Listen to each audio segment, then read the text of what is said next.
berada di sisinya. Meskipun aku tahu rumah di Bali itu rumah impian kita sekeluarga gitu, kita kayak seneng banget situ, view-nya bagus banget, semua seneng gitu. Jadi ya itulah pengorbanannya gitu. Mungkin ada komen nggak sih Kak? Mungkin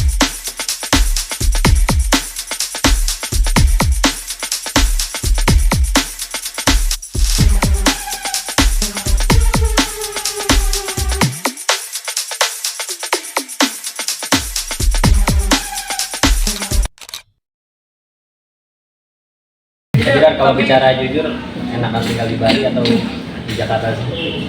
Kalau secara hidup, kayak rumahnya baru, terus di situ juga dekat pantai, kemana-mana dekat meskipun macet. Terus kayak di depan rumah kita keluarga udah restoran gitu. Enak banget. Cuma susahnya adalah cari duitnya.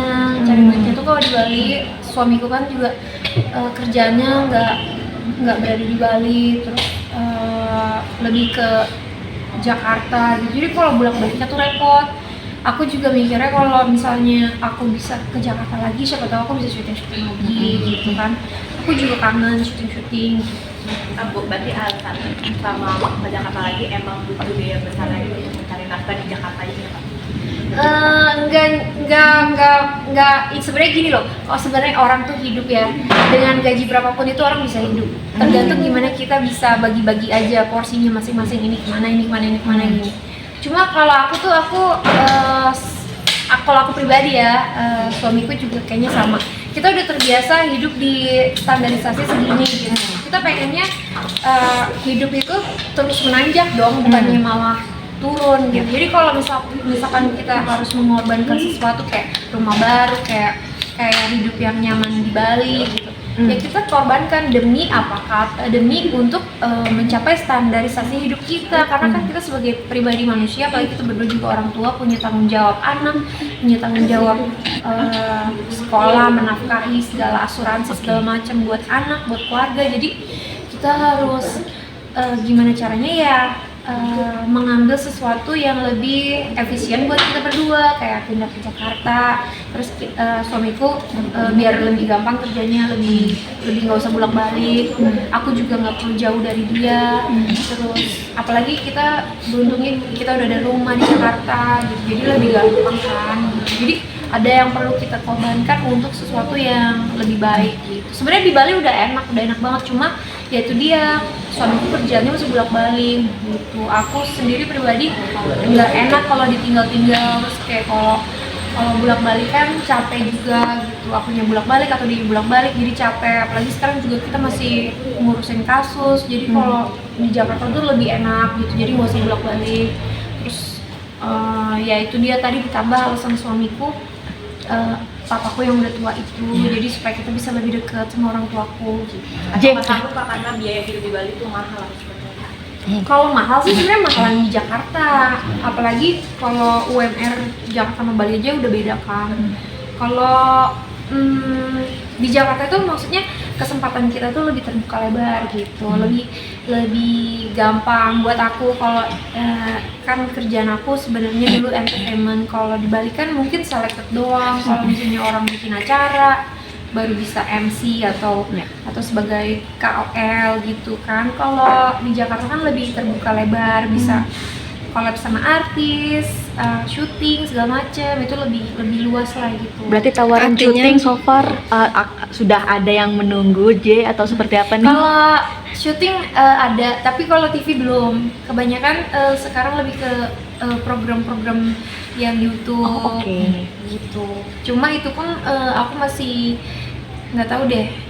Coba aja dulu ya, soalnya kan dulu biasa syuting TV gitu. Kalau sekarang syutingnya YouTube tuh aku belum tahu ritmenya gimana gitu. Berarti tapi Vincent memberi izin lo untuk comeback bekerja lagi atau seperti boleh banget. Kalau suamiku tuh ngebebasin banget, tapi dari aku pribadinya yang aku tuh sadari bahwa aku sebagai seorang ibu ada kapasitas dimana ada 2 anak yang masih bergantungan gitu, apalagi yang satu masih nyusuin gitu.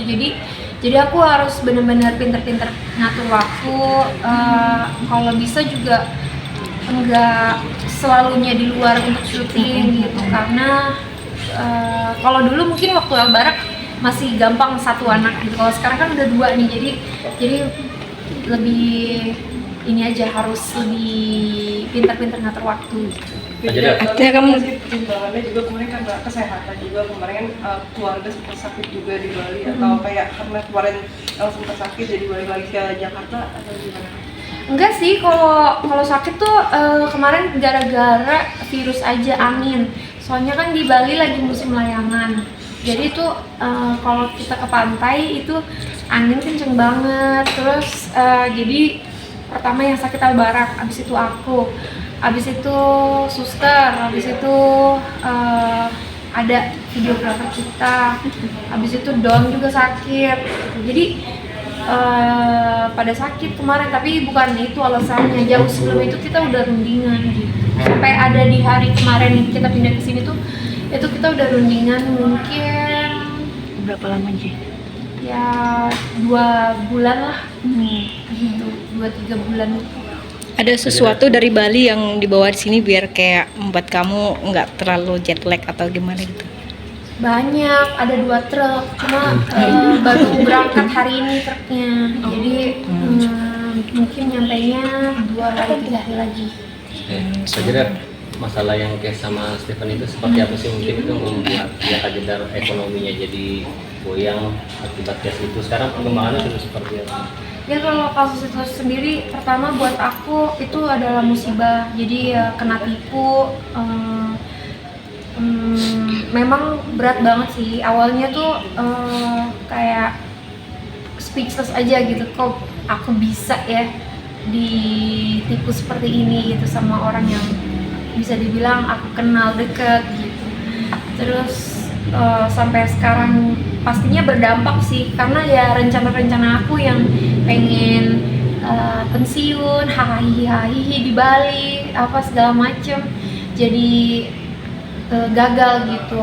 Terus bebannya waktu itu adalah karena ketahuan dia nipu aku itu waktu aku habis lahiran anak.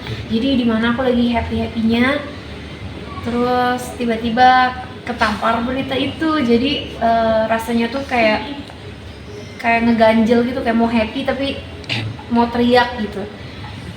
Tapi kalau kasusnya sendiri sekarang ya aku bersyukur Stephen udah naik sebagai tersangka. Cuma ya itu, dia masih kabur. Terus memang sih sekarang udah naik juga, selain tersangka udah masuk DPO ya, daftar pencarian orang, sama udah masuk ke apa tuh namanya tuh yang kalau di ban gitu, di blacklist. Untuk Iya. luar negeri.